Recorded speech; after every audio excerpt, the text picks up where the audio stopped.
Barkley puts it up. Does it count? It does. Jake O'Donnell said it counted. Jake O'Donnell said it's good. Oh my goodness. Hello and welcome everybody to another edition of the Solar Panel. Whether you're watching us live on YouTube, Facebook, or Twitter, or joining us wherever you get podcasts, we appreciate you, the Flaming Ballers, more than you know. I am your host, Greg Esposito. Espo, ahoy hoy. Joined as always by the Silver Fox, Dave King. Dave, how are you, my friend? I'm doing excellent. How are you guys? No complaints. Well, there's complaints, but I'm not going to share them.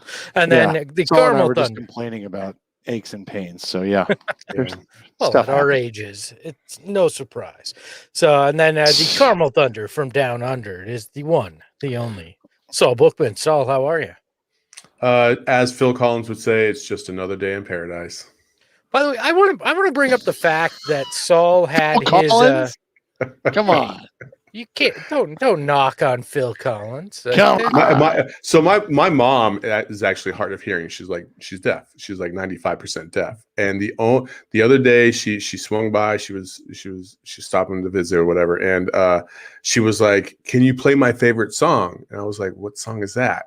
And she used to rock it out to like Michael Jackson back in the day, just because of the tones of Michael Jackson's music are like she can vibe with it. She can hear it to a degree. And she wanted me to play In the Air of the Night. And I was like, what? And like for the first, like, I don't mean to be disrespectful, for like the first minute of the song, like she couldn't hear anything. But she could feel the car kind of like hum. And then all of a sudden it was like, do, do, do, do, do, do. And she's just like, yeah. That's awesome. That's why Phil Collins was in my head. By the way, I want to bring up something that many of you probably are not aware of. But last week, Saul Bookman had a Jordan flu game on this show.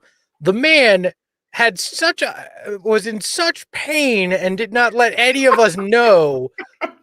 He literally wound up, and I don't know if I'm violating HIPAA laws, and quite frankly, I don't care. The man wound up in the ER right after the show with back problems. That's how much he So carried we're saying us. he's got toughness, but he has poor judgment. Well, his back was hurting, and he sat in a chair for a couple of hours doing a podcast. Let's be clear. When he joined this show, it was obvious he had poor judgment. But we hurt his back. He had to carry us so much in that hour that the back problem got so much worse that he went to the ER. So props to Saul on that. I had to at least bring that up because I didn't even realize how much pain he was in until I texted him. I said, "Hey, can you send me the audio file from the episode?" And he goes, "I'm in the ER." And it was like 30. I'm on my way to the ER. It was like 30 minutes after the show. So please give Saul Bookman a round of applause for his efforts. Anything for the team. Anything for the team. It also explains why you were so damn angry last week. Yeah, I was a little irritable. If you rewind and you go back and you look, that last 15 minutes of the show, I was like the Suns in the fourth quarter against the Clippers. I kind of faded a little bit. Yeah, Well, we'll forgive you for your swears for kids from last week. Now we understand why you owe the kids a lot of money after that. Censoring yourself not high on the list when you're also in traction. So congratulations for that. Thank you. Dave's now going to hurt a hip or something just to try to keep up here. Don't worry. I've already got today's ready to go. I did something to my Achilles. I didn't do anything for the last 3 days. It's not like I went and worked out. I didn't go play basketball or anything. All of a sudden you wake up and you can't walk because you're like, what the hell is going on? Getting old sucks ass. Period. Yeah, it does. Oh, yeah, it does. I agree. I had my getting old moment. I now look like a fighter pilot from Top Gun when I go to bed now because I have to Figure out which movie you're a fighter pilot from. Yeah, I had to. I was trying to pick which one. I have to wear a CPAP now with the tube and everything. Last night was the Goose. Yeah, Your goose. Let's do it, baby. So we're all old. I'm fat too, which we've discussed. But let's get into some Suns because we're 5 minutes into the show and we have not talked about the thing we're here to talk about. What did a big week, for this team? They had a few tests that we had talked about last episode, but where do you feel this team is when it comes to playoffs? Have they proven themselves in your mind after this week that you feel good going into the final stretch and the playoffs coming up? Go ahead, Dave. Oh, okay. Actually, I defer to you. that was a great segue. No, I actually am extremely encouraged by these two games. And the reason for that is, and I wrote about this on brightsideofthesun.com, but I'm extremely encouraged by the fact that the young guys showed up in really bright lights. Like the whole team was talking about how these were their biggest games of the year before the games played. And then after the games, they were still saying they were the biggest games of the year. They showed a ton of resiliency, a ton of keeping their focus, staying with the game plan. The Clippers played extremely well on Thursday night. The Jazz played extremely well on Wednesday night. Neither team said they had an off night. Neither team said that that they weren't up for it. In fact, Paul George talked about how this was a huge game for them too. So it's not like just the Suns thought this was important. And it's so nice to see that the Suns are getting other teams' best, other good teams' best.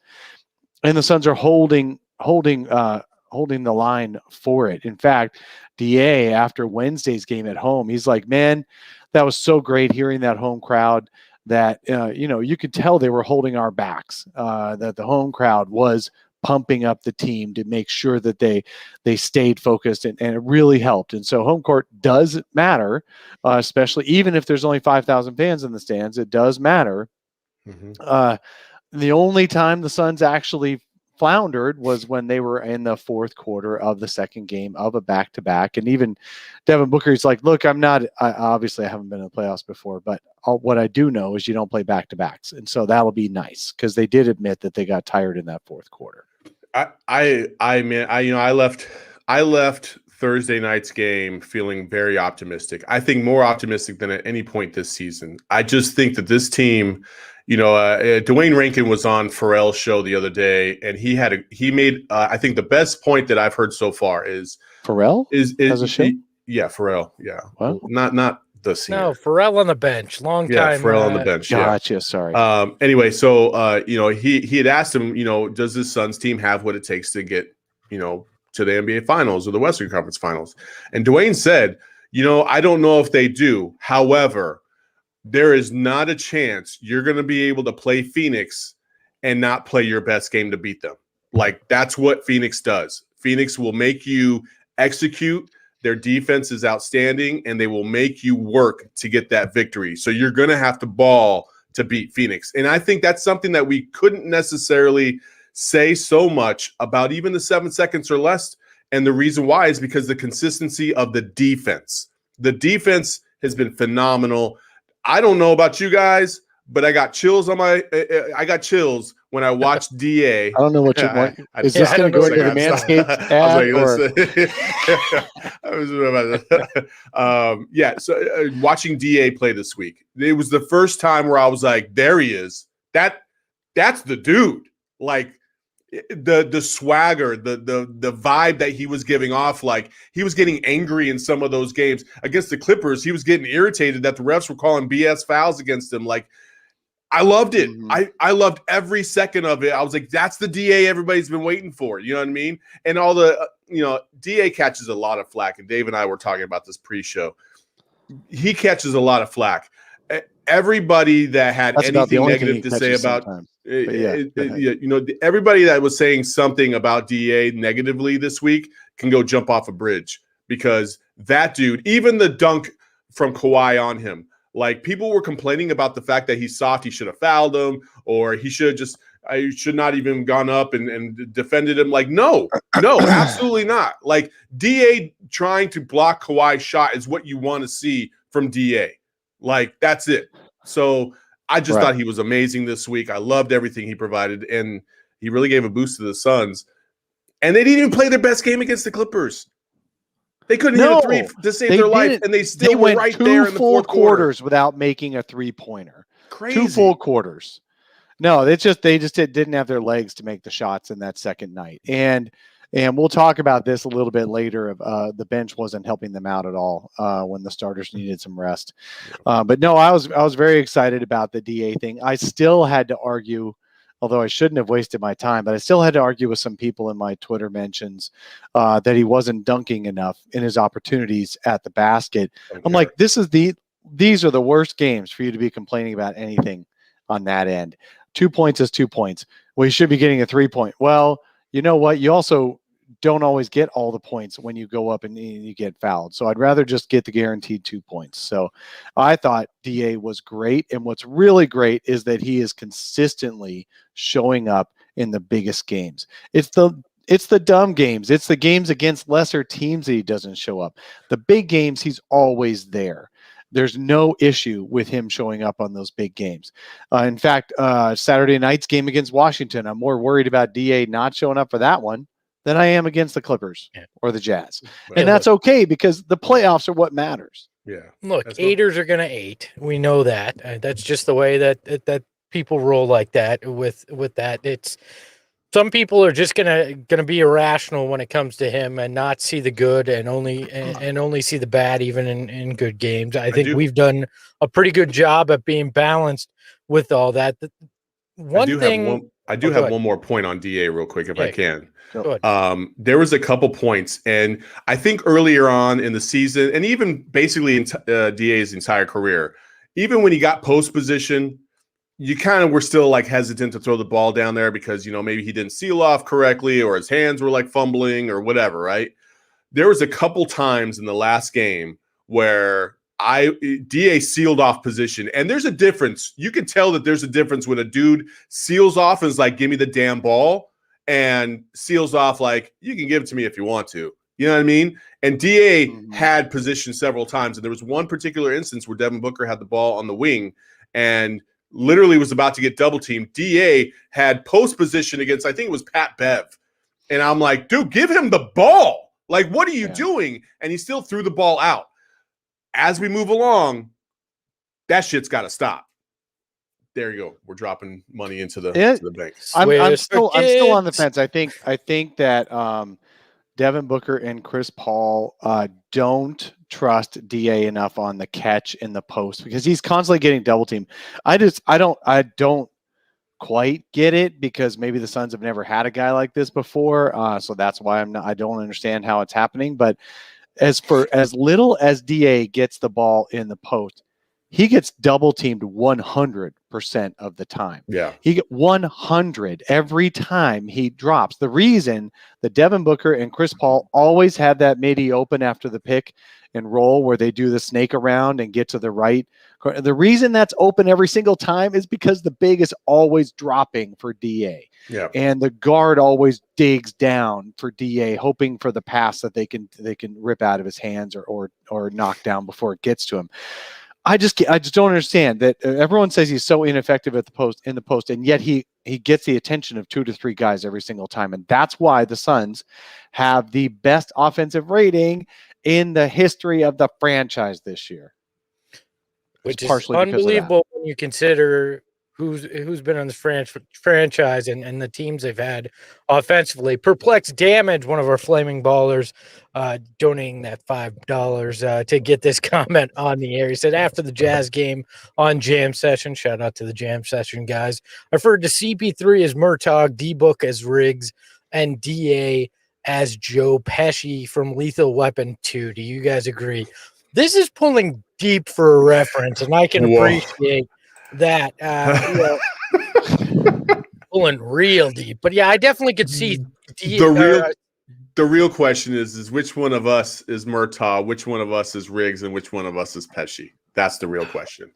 I feel like Dave has to be Murtaugh because he's the guy that would come go, on, I want to be I'm Riggs. too old for this Riggs. shit. You didn't want to go with the race card and make me Murtaugh? No. And you wouldn't be. No, Saul's the one with the back issue last week and the random Achilles I wake would up. absolutely say he's Murtaugh. I'm too old for this shit. I'm Riggs, and that just makes you Pesci. And there's nothing. Oh, now we're going double racist in this. He's going. The Italian guy is Pesci, and the black guy, I see how it is. I see how it is. Esposito. Hey, look, there is no way that Dave is prime Mel Gibson action star. All right, let's do another Joe Pesci thing, and we'll just do the Home Alone cast, and you can leave Espo, you're Macaulay Culkin, and oh my god, Saul and I are Pesci and the other dude trying to break in. Oh god, back to your point, Espo. My bad. Can I actually share some thoughts on this question? It's Absolutely. been like I think 14 minutes you guys have gone on, and I haven't had a word on this. But look, this week. Please tell us, Espo. Okay, I will. Look, I was sitting there at the end of the Jazz game and thinking, this may go the typical Suns way when, you get Devin missing the shot, you get Mitchell hitting the shot there to go into overtime and all that. I was thinking, okay, well, they're gonna run out of steam here in overtime. It's been fun in this game, but here we go. It's the same old we always see. Good, but not good enough, right? In that, and then they come out and they kick the door down at the beginning. It was five straight points that they scored to start overtime, and they basically run away with it. They took the Jazz's best punch and they kept going. I think I don't know if I've said this on the show, but I know I've tweeted it. I feel like they're kind of like Homer Simpson in that boxing episode. You guys ever see that? Where he just takes the fighter's punches, and because he's got this brain condition where he can just take punches, and he basically wears the other guy out until he can knock him out, basically. You mean he rope-a-doped him? Is that what you're saying? No, like literally all he does is just get the hell beaten out of him because he doesn't feel it, basically. Okay. I feel like that's the Suns team. They're like, okay, we'll take your best punches. This may be close in the end, but we're still going to win this against you. I mean, they seem to, the Jazz are everybody's darling, right? The Jazz are the ones that are getting a lot of the hype as, oh, well, they were the unexpected team, but they've got a great chance, right? I don't know. I disagree with that. I feel like they're getting more of it than the Suns. When people are talking about who's Jazz fans would turn around and say that we're getting more love than they are. Yeah, well, Jazz fans can kiss my ass for all I care. I'm just saying, Jazz fans. For everything we say about the Suns and the national disrespect, Jazz fans feel almost the exact same way about the Jazz. Bucks fans too. Yeah. Yeah. I mean, any smaller than top 5 market fan base, has a right to say that they're not getting enough national love because the national media only care about the top 5 because that's what gets the clicks. Yeah, I agree. I think that was a signature win, though, right? Yeah, absolutely. On national television, which always helps. Even though the ESPN headline was about Donnie Mitchell's 40-some points. That's a lazy intern that's writing headlines that went with the easy click than actually seeing what happened in the full game. I guarantee that's what happened there. But look, to me, that's the signature win because that's the closest I think we've seen in the NBA this season to a playoff game, right? How intense that was, the back and forth, everything. You got the best out of the top 2 teams going at it there, and the Suns prevailed. And that was not what a lot of people felt. There was I think it was Locked On Bets was like, this is going to be a mini Jazz blowout. That was one of the quotes from their shows, which I don't know what the hell a mini blowout is, but it was not even a mini close. blowout is probably any win. Like, they're going to win by 5 points. It's a mini blowout. Like, I don't know what it was, but they obviously were wrong. Clearly but a lot of people were pointing at the Jazz to get that win. The Suns gut it out, win that. And then to your point, guys, I think they played despite not hitting their threes, which obviously is going to hamper any offense. Second lowest of the season. They played through 3 quarters just as good as they did in that Jazz game. They were right there. And then, they run out of gas, and the Clippers are, pardon my language, a bunch of assholes. Like that's, let's just be frank. The fourth quarter, they are one of those teams that they may not be as good as your team, but they are going to annoy the hell out of you because and that's what the Suns are actually developing as a reputation of annoying the hell out of the other team too. Well, yeah, I but like not the way the Clippers when it's my are. team. I like it when it's my team. That's what good defensive teams do. They annoy the heck out of you. You know. Yeah. Did you guys see that Pat Bev though? has a broken wrist that he's missed 3 or 4 weeks for? I wonder if he broke it trying to swing at Chris Paul's brass balls. I don't think he hit those bad. He swung at everything. You know, Buck Dog in the chat was talking about the Clippers are a terrible matchup for the Suns, and I do agree.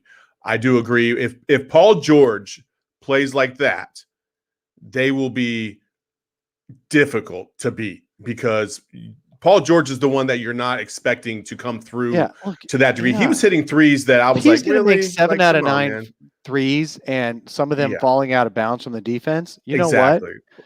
Hat tip. They would be anybody in the league. What lost the Suns the game was Rajon Rondo being that unexpected dude who made 3 threes and had 9 assists and stuff.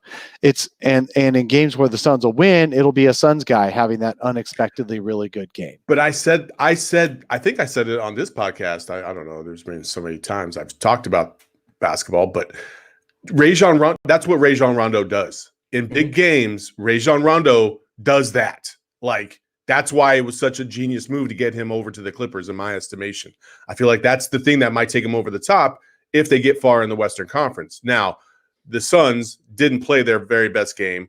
They certainly can shoot better from 3. So I think that will neutralize things. I think a Clippers-Suns matchup in a 7-game series is going to go 7, without a doubt.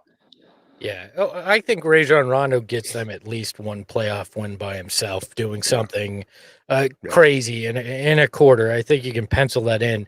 I did enjoy after that game people going, "Oh, is playoff P back?" I'm like, is it the playoffs? No. Playoff P is actually much worse than Thursday night's P. Well, okay, pandemic P, yes, but look, I just love that. I'm like, no, this is not. When we get to the playoffs, we will see what Paul George does. This was a game in the regular season. You cannot. If he makes 5 that. out of 9 threes, and Rajon Rondo doesn't make 3 of them, the Suns win that game anyway, even though they only made 6 threes on the whole freaking night. That's how close this series is. So you can't say, yes, individual players are bad matchups for Suns players, but entire teams, there's no team that's a really bad matchup for the Suns. Is there any team as a team that's a really bad matchup for the Suns? Well, the Nuggets. Is that who scares? Let's just go into it. Who scares you most in the West? I mean, outside the obvious of LeBron and AD, yeah. I think the Nuggets scare the hell out of me. If AD is going to make the kind of threes that he was making in the playoffs last year, similar to Paul George on Thursday night, absolutely the Lakers. But the rest of the Lakers team doesn't scare me at all. And if those guys each go for 35, the Suns can still win. Yeah, absolutely. Denver, Espo, you mentioned Denver. They scare me on a 7-game series because Nikola Jokic is so good in the clutch. Like, he doesn't miss on a clutch shot. This run that Denver's going on, they've got a lot of close wins in it. They have some blowouts too, but they have a lot of close wins in it where Jokic just makes the final shot. What is the Sombor shuffle or whatever they call it, where he does this weird body move to get the open shot and then he throws it in without even looking at the basket. I mean, that's what I worry about. Is guys just being, I'm going to win. I'm going to make the deciding shot anyway. And the Suns do have 2 overtime losses to the Nuggets this year. So that would scare me. And Aaron Gordon is playing like they expected him to. He's gotten a boost of energy like most guys do when they're getting traded from a bad situation to a good situation. He's playing much better. The Nuggets matchup wise are the most fearful team in my eyes, but I'm not so concerned about the Clippers. Like the Nuggets, I feel like the Nuggets have the upper hand in a 7-game series. Whereas with the Clippers and even the Lakers to a degree, I'm like, well, it could go either way. You know what I mean? So. Yeah, the Nuggets are there for sure. That does scare me. I think you're right, Saul. If they face the Clippers, that's going 7 games, and after at least one of them, CP3's leading him and Jay Crowder down the secret tunnels in Staples Center over to the locker room. That's not going to be a pretty series. That's going to be one of those old school.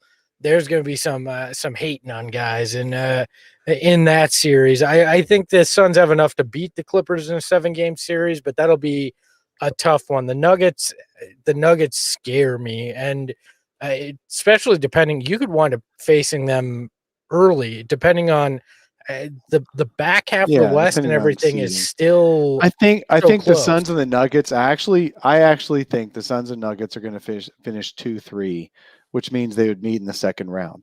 If we're lucky, they finish 4th, and they have to get through 2 rounds before they see the Suns if both teams win through. So if we're lucky, it's not until the conference finals or somebody else beats them. And if we're lucky, the Nuggets would finish 4th.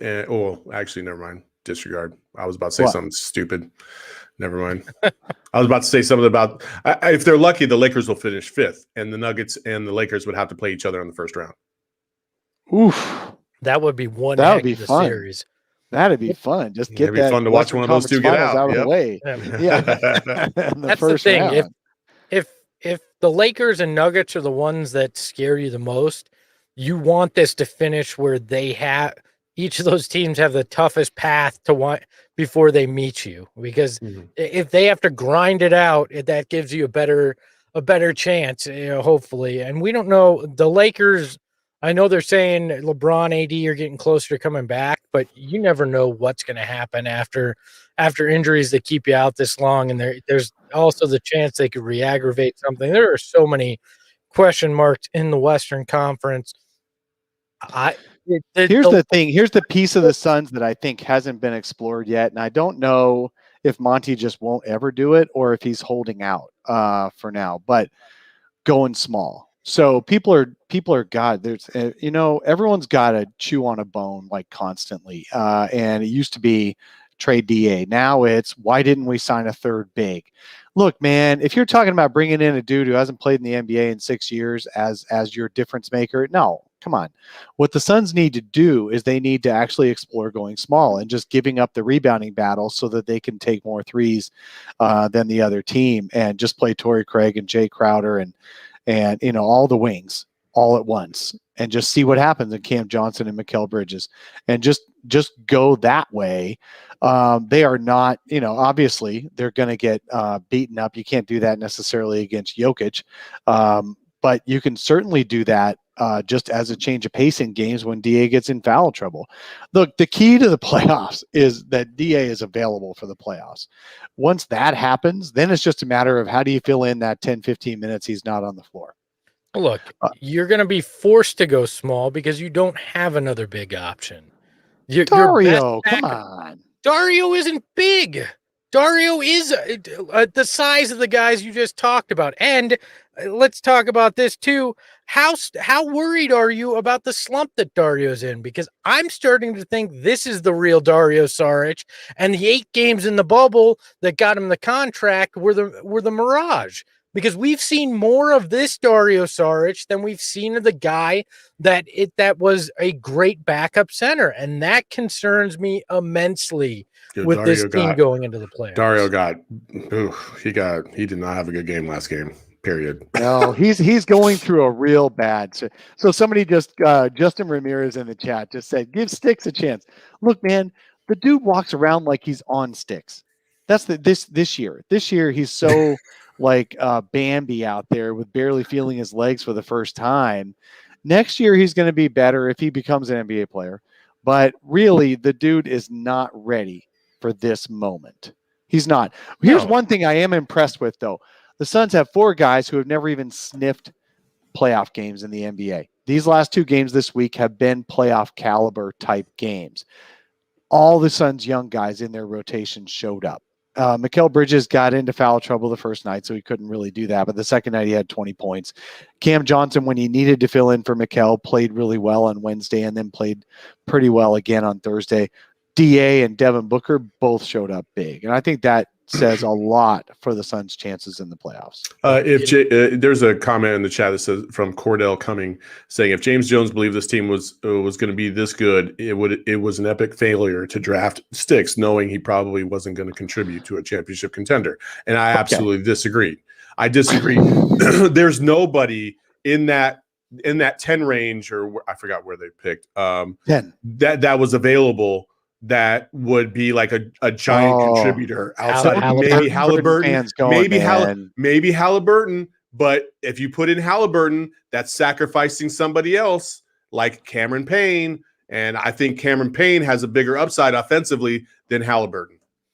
I'm with you. And by the way, James Jones, A, has always wanted a championship, but B, has never built a team just about that, because it'd be dumb to say before this season started, I'm building a championship team, so I'm going to draft a guy who can contribute this year. That is so short-sighted. Yeah. That is so short-sighted. You've also got to build for the future, because guess what? At the end of this year, you've got DA and Mikal both extension eligible for probably $30+ million a year, the way the salary cap is going, because it's a percentage of the cap. And then you've also got Chris Paul you've got to figure out if you're going to bring back. And you've got Devin Booker. That's 4 guys making a ton of money. You need young guys who are going to fill in on their rookie deals and contribute, and with a high ceiling that can be contributors.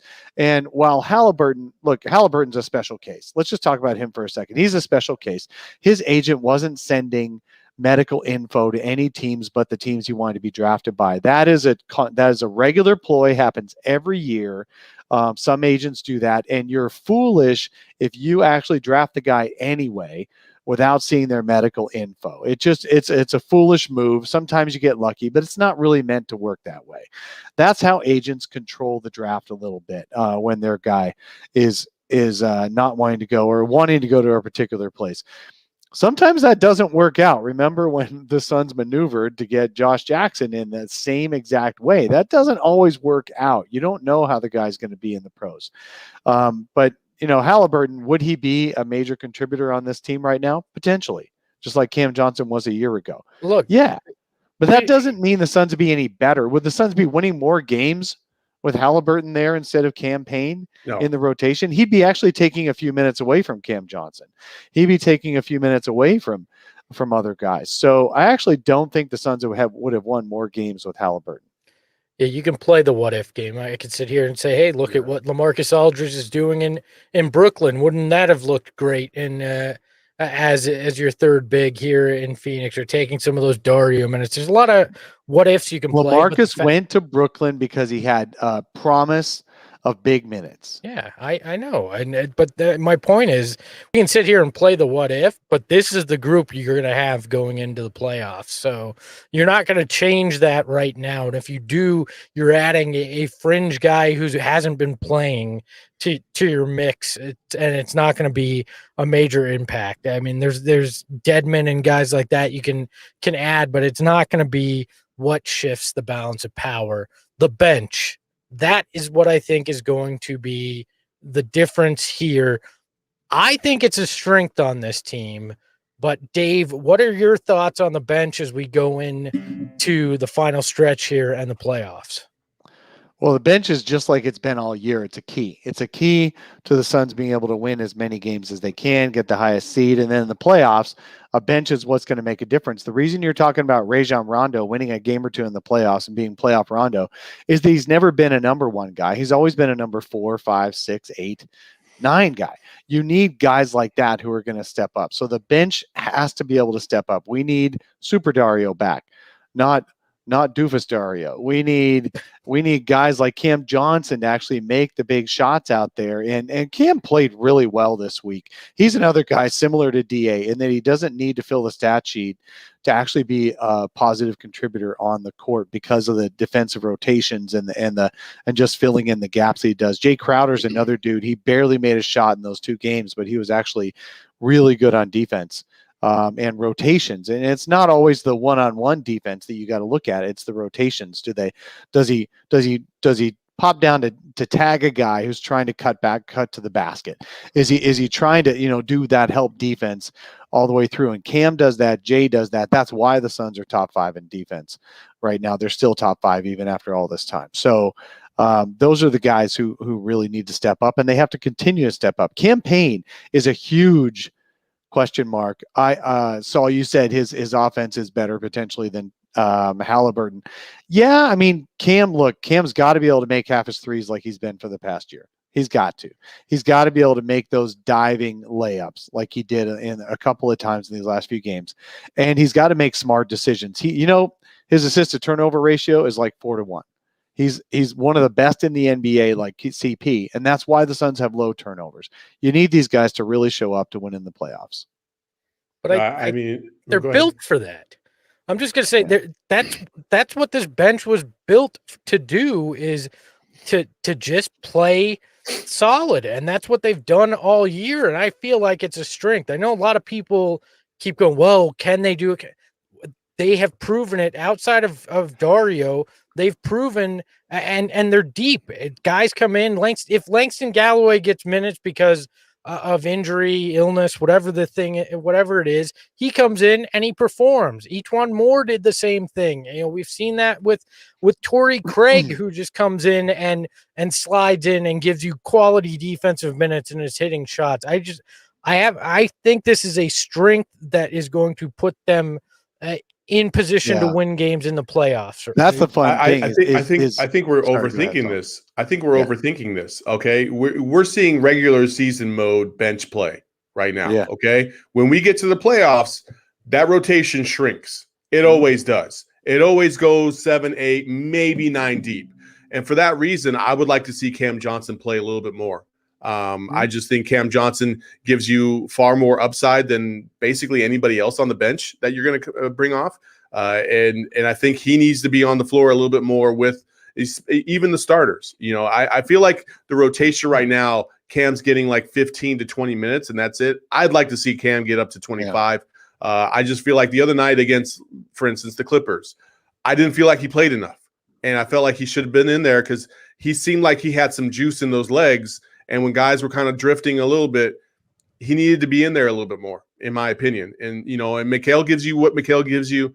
You know what you're going to get from Mikal. You know what you're going to get from your big four, okay? Cam Johnson is that other piece that I just absolutely feel like if he's hitting, he's going to find his way into the rotation at some point on a consistent basis, and you need him to step up. Jay Crowder, to me, Cam Johnson and Jay Crowder, the biggest difference is obviously Jay Crowder plays a little bit better defense, but Cam Johnson's offensive upside is far greater than Jay Crowder. And especially when you go 0 for 9 and all of them are threes. Cam Johnson, like Eddie has pointed out, has learned, like, I can go to the hole. I can hit the midi. Like, I can take it all the way to the rim. Like, he gives you a little bit more flexibility, and that's what I appreciate, especially when you get to the playoffs and those threes might not be dropping. I agree. Cam Johnson should get more minutes in the playoffs. And I tell you what, the great thing about the depth of the guards on the bench is that if Cam Payne doesn't actually step up the first couple of games of the first round or whatever round it is, and he's playing poor the first couple of games, Etuan Moore is your ace in the hole. Monty already played him as a short minutes backup point guard because he's smart enough to run the offense and keep the 0.5 going.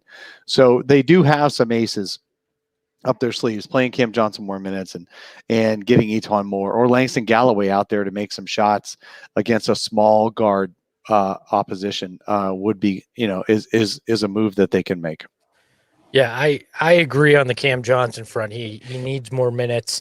It was part of their success in the bubble. They need to figure out how to get him in there because, to your point, Saul, those rotations are going to shrink and you're going to need minutes out of him. Also, potentially, you could wind up going with staggering Devin Booker and CP3 as well.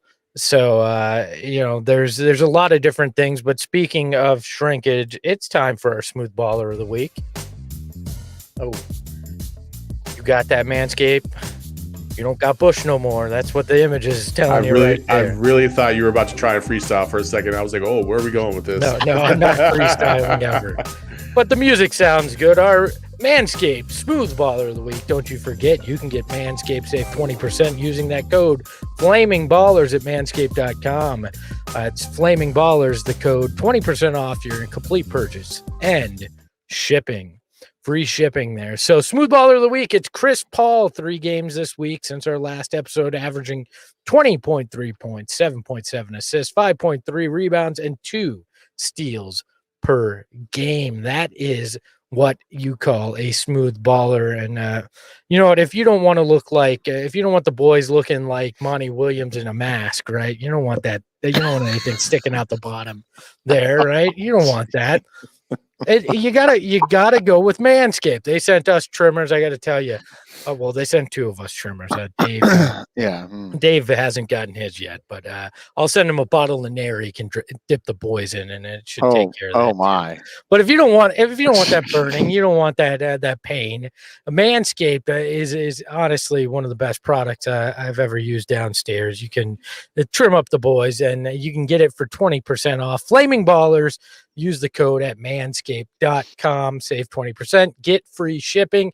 And again, not a euphemism, but I am opening the prize closet for you guys. If you send proof of purchase, no, I don't want a picture of the boys. I want a picture of your receipt. You can send that to mailbag at solarpanelpod.com, or you can message us at Sun's Solar Panel. You send a picture of that receipt, you will be entered to win something from the prize closet. And I think we may announce what that item is next week, and then the week after we will probably give you guys a winner on that. So you once guys again, are gonna make Espo pull a prize out of his little closet. Yeah, I'm gonna pull a big old prize out of my closet for you guys. That's a little prize. But Manscaped. All right. Use code Flaming Ballers, save 20%. All right, back on the rails here, boys. Let's talk a little bit more about our Phoenix Suns, and we got a fun topic here. The Phoenix Mercury this week unveiled new uniforms. Here, if you were watching the show, you can see them, but 3 different uniforms that they unveiled. A white one that looks like kind of like their original uniforms with a touch of the 90s Suns shorts for it. A really cool, I think it's cool at least, ombre version or a gradient version of a purple and orange jersey with Phoenix on it, and then a cool PHX jersey honoring their fan base that they call the X Factor, a black jersey. I love the X Factor jerseys. Those are by far my favorite. My question for you gentlemen is simple. Do the Phoenix Suns or Phoenix Mercury have better uniforms now? Saul, let's start with you. Mercury. Okay, well, Mercury. This will be a quick segment. No, I mean, I just, I love the blend of a little bit of the old and the new, and obviously with the Valley jerseys, you got a little bit of that sunset vibe to it. So that's the cool part. But honestly, outside of the Valley jerseys, I'm not a fan of what the Suns jerseys look like, and I think the Mercury did a nice job with the whites, the purples. And blending that with the orange and then the blacks independently. I love that. Yeah. I'm going to be a little different. I'm going to say that the X Factor jersey is my favorite, but then the Suns jerseys are all right behind that. I love the Valley jersey. That'd be number 2. And then I love the purples and I love the whites. I don't love the oranges, but so then I would put Mercury's ahead of the oranges. So, but yeah, I'd say the Suns jerseys are 3 of the top 4.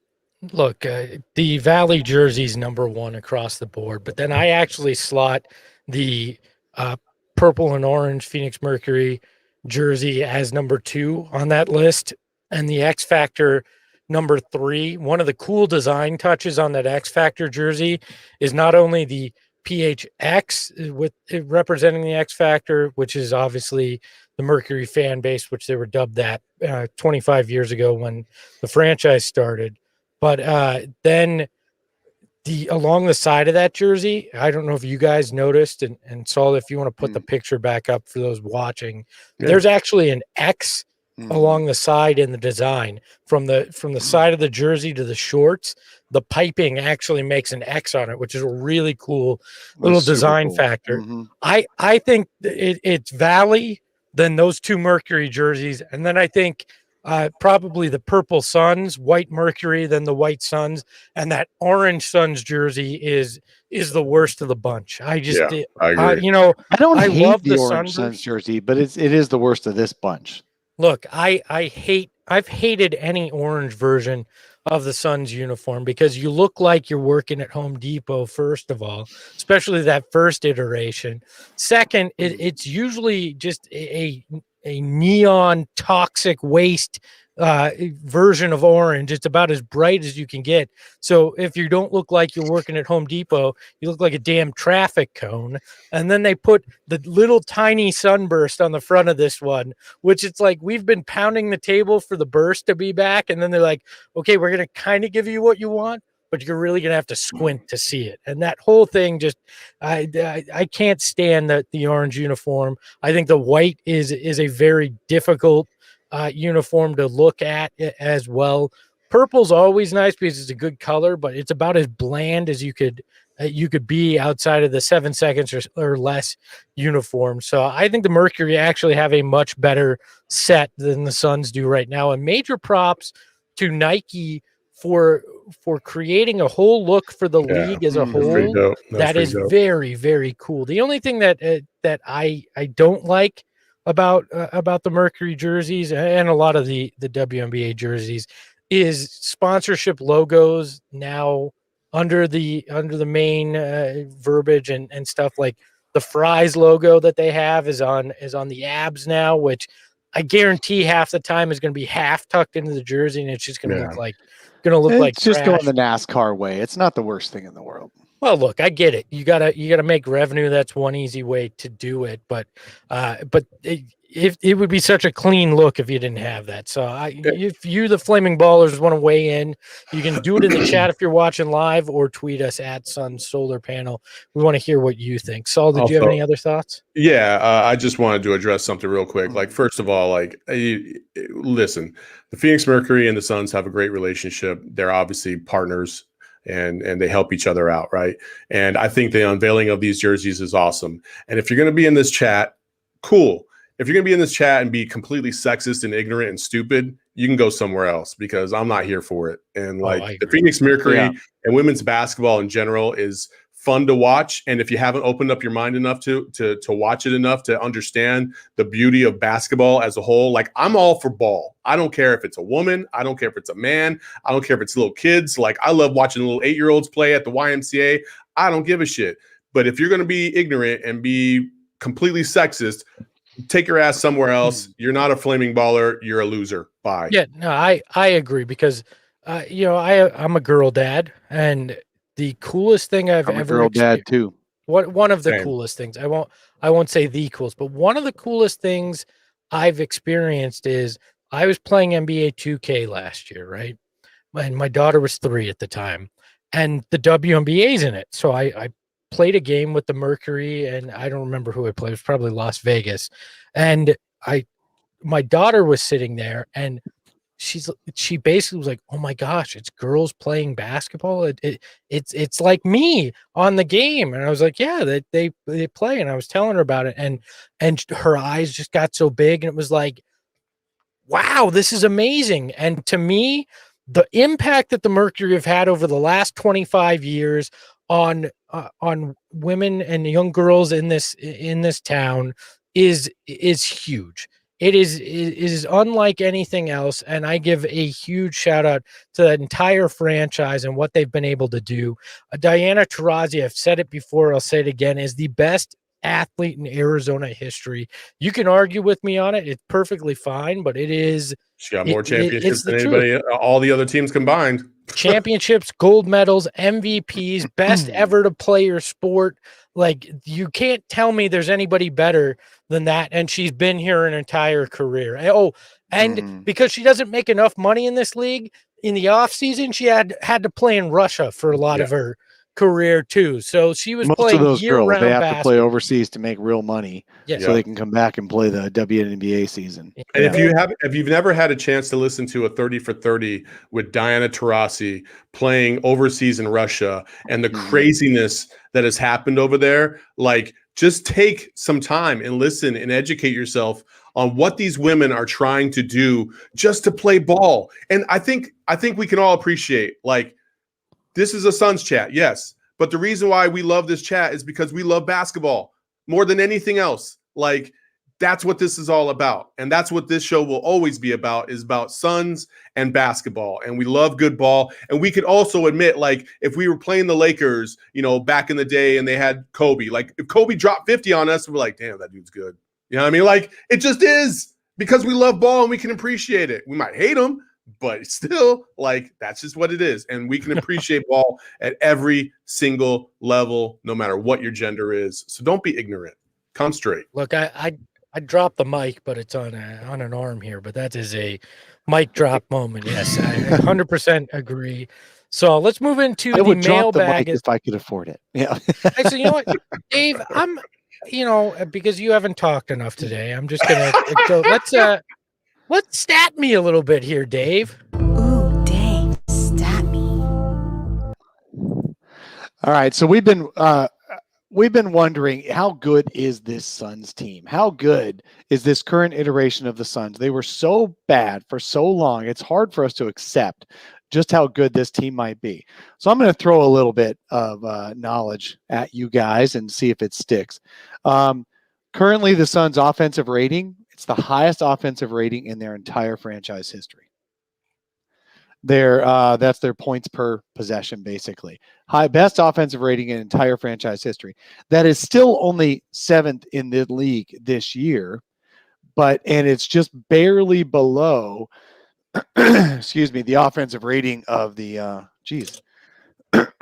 of the Mavericks last year, who set an all-time high for offensive rating in the NBA. There are 6 teams better than last year's Mavericks on offense, but the Suns themselves are the highest offensive rating this year of any team in the history of an offense-oriented franchise.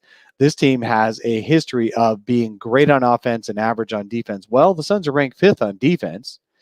On defense, this is actually only their best defense points per possession in 5 years. They were actually better on defense in terms of points per possession in 2015-16 when they won only 23 games. What about that's because the way the league changed? Yeah. So the defensive rating itself is barely better than when they were 23-59 a couple of years ago. That's because the league is so much better on offense.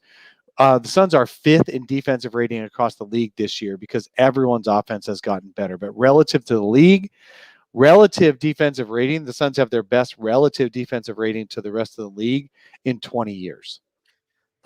So is that forgive my ignorance? That Sounds seems like weird, a flaw. It seems like a flaw in the advanced stats. If there isn't some kind of adjustment for pace of play, those kind of things, so you could better compare. Teams are just scoring better. It is adjusted for pace of play. That's the crazy part. Wow. The crazy part is this is adjusted for pace of play, but teams are figuring out how to score more points per possession. They're getting those step aside threes are the big thing this year. Obviously, the step back threes, creating space. They're just being more efficient this year than ever before in the history of the game. Yeah, it's so crazy because the eye test tells you this is probably the best team defense we've ever seen, or at least since the early 80s we've seen this team play, and that the offense probably is one of the slower paced that we've seen, and yet somehow the stats are telling us best offense we've ever seen this team play. And there are sub 500 teams that play better crazy? defense. The Suns, definitely their pace is slow this year at 97 possessions a game, but it's still faster than any of the 7 seconds or less Suns. Perception. That's what this tells you. Perception is everything. Right? It's also because of how the other teams play, and that's the reason why, is right, because back when 7 seconds or less Suns were, nobody else was running that system. Nobody else was pushing the ball up the court like the Suns were. Now just about every team is pushing the ball up the court. in a moderately faster fashion, right? And so that will speed up the pace of play overall anyway. And so absolutely, the pace of play is the highest it's ever been, and that's just but even taking pace out of it, this is the best offense the league has ever seen, and the Suns are just kind of being a part of it by having their best offense ever in franchise history. Perplexed Damage in the chat, one of our flaming ballers, says Steve Nash still overrated. I don't know that I agree with that. I don't know if that's a joke. I just went on a tangent a minute ago. Do I need to go on another one? Come on, guys. Perplexed. I love you, man, but no. Look, I will say that Kevin Johnson is both the most overrated and underrated son of all time in certain ways, but Steve Nash, we're not touching that one. So no. Time to reach into the mail sack, the Flaming Baller mail sack. You can always send us an email, mailbag at solar. Why isn't it called the ball sack? Well, because it's a mail bag. So you okay. No, I keep trying to do the ball sack thing, and Espo keeps brushing over it. Okay. Or maybe it's trimming over it. Does everything have to be a manscaped ball joke? I mean, okay. Carry on. Sorry, my bad. I try to keep all that in one segment and make it as uncomfortable as possible instead of spreading it out throughout the show. So let's hop in there. First question coming to us here. Are you at all concerned about our lack of depth at the 5 if DA gets in foul trouble? I have a hard time believing Dario can handle the West elite bigs. Could be a huge disadvantage for the playoffs. Thanks. Love the show. I love how it went from Dario being the best big on the team to suddenly he can't hold up. We got to move him to a totally different position. I don't think that's an issue. I think for everybody that talks about like, oh, what if, Jokic gets DA in foul trouble? Like the way DA's playing, the same question could be flipped around on the other side. Like, what if he gets the other bigs in trouble? Like then everybody has quality depth in the playoffs at the big position for the most part on their front line. Everybody's secondary bench, meh. It's whatever. And the Suns are no different. They'll figure it out. They'll be fine. I don't subscribe to the idea that we need 4,500 big men to back up DA in case he gets in foul trouble. He'll be fine. No, I agree. Yeah. Plus you get away with a lot more in the playoffs too. Don't forget about that. Well, some teams do. We'll see if the Suns are one of those teams that get away with more. You're so jaded. Yeah, there we go. Hey, you go through the years and think about it, and you'll come to the same conclusion that I just did. I forgot all about it because the last 10 years has given me amnesia, so I don't know what you're talking about. But the Suns, this team starts setting the tone physically. Mm-hmm. So I think this team will get better treatment from the refs during the playoffs than past teams did that were playoff teams for the Suns that did not start setting the tone physically. They tried to finesse you. So I actually think this team is more equipped to get favorable calls in the playoffs than prior ones. There's a few people in the chat pounding the table about Torrey Craig at center. I feel like that is a break glass in case of emergency. Things have gone really off. Craig would be like, no, Jokic. Thanks, I'm good. Thanks. Yeah, look. The Suns switch everything. One of the things that the Suns love to do is switch everything, and they've experimented with DA. I think has the most. Yeah, I saw this stat the other day. DA by far has the most possessions defended on the wing by a center because the Suns are switching everything this year. And they're putting him on an island to see what happens. But guess what they did? I believe it was against the Jazz. They had him drop a lot where he didn't do the switching. It was a four-guy switch, and then they did the scramble, and they got DA back on Rudy Gobert. And it worked really well against the Jazz. That's another wrinkle they're holding off for the playoffs is maybe not doing switching on everything. But still, when they are switching, you do end up with guys like Devin Booker guarding the post, and you've got Chris Paul guarding the post because of the switch everything scheme that I think will adjust by playoff time a little bit. Agreed. Look, you just need Dario to somewhat return to form, and things should be fine. I mean, I know that's I know I've been one that said I don't think Dario's the guy we saw in the bubble, but I also don't think he's this guy we saw last game either. He's a guy that's going to be somewhere in between. You just need consistency from him, so you can pencil in. What you're going to get out of him, and what you're going to need. Also, some people in the chat were talking about. Well, somebody in the chat was talking about, what are you going to do if you play the Lakers and Drummond is just beasting dudes down low. I'm like, have you seen Drummond play on the Lakers? There's a thing about guys playing on bad teams and looking like all-stars and then getting to good teams and completely disappearing. Drummond so far in the early going, I'm like, that's not the same dude I've been seeing. Plus Drummond, his entire career, people say beasting. Okay, sure, he can put his butt into somebody else's rib cage. That's fine. But you know what? He misses the freaking layup. He shoots 43% at the rim. Yeah. DA shoots 70+% at the rim. I'd rather have the higher percentage guy at the rim. I don't care if he's putting his butt into a guy first. The dude cannot make a layup. That's why you don't want Andre Drummond. Oh, and if the Lakers completely change their game to where they're just feeding Andre Drummond in the post against the Suns, I think you got a pretty good chance of winning that series. I'm not going to be all that worried if that's their big plan against you, right? Because that means you're effectively shutting down LeBron or AD and that kind of stuff. So I'm not overly concerned at all. Last question in the mailbag from Fabio on Twitter wants to know, what's the best sports movie of all time that isn't basketball? We've talked about plenty of basketball movies on this program, but best movie non-basketball, I'll weigh in here first. I think Bull Durham is one of the best, along with if you're looking for a comedy, Major League, you can't go wrong there too. That's always entertaining. Saul? Oh man, this is hard. Somebody had asked me that. Somebody had asked us that yesterday, and I responded with Major League, and I think I threw in Rudy as well. But man, I'm a sucker for this stupid ass movie. I'll tell you this: Rocky IV to me. I just love that movie. Russian Rocky, yes. Yeah, I don't know why. Yes. I'm like, it's so cheesy. If he dies, he dies. Like, okay, like there should be no reason why I like that, and the million montages that come along with it. But I do, and I vibe with it. I don't know why. I must break him. Remember the Titans from Blackout Suns in the chat? That is also I'm still a big fan of Bad News Bears too. I can always watch that. I think there's some cringeworthy moments now when you go back and rewatch it a little bit, but I could see the love for that. Rick Johnson in the chat says A League of Their Own, another good call. Yeah, that was good. Buck Dog, Death Race 2000. I'm like, what is that? That was pretty good. That was a sport.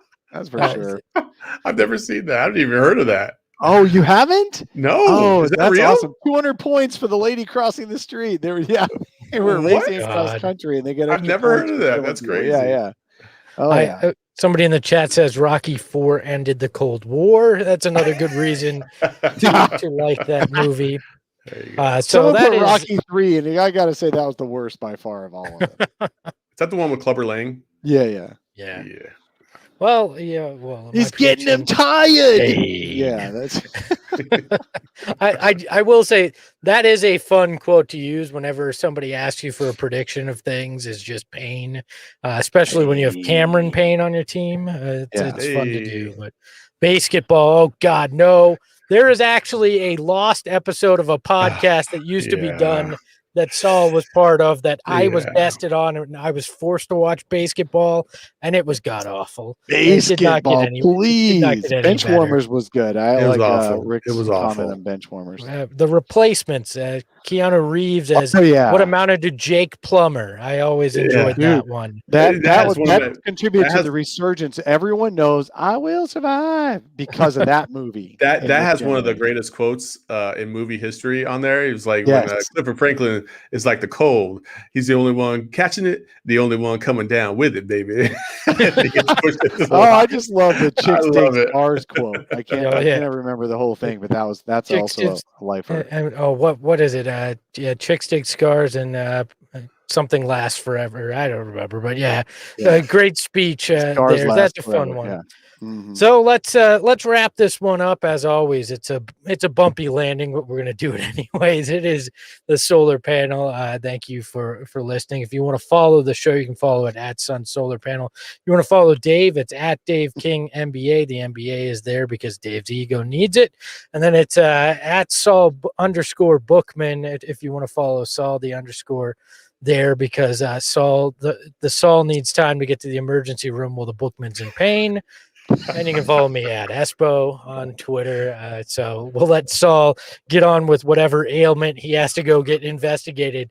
Now you've been listening to the Solar Panel. We'll talk to you next week. If you want to experience that ailment, you can just join me on the Total BS podcast here in about 15 minutes. There you go. We will talk to you next week. Plug. That is an ailment. Oh wait. Barkley, 20-footer, yes, for the tie. Her turnaround shot in the air. It's good.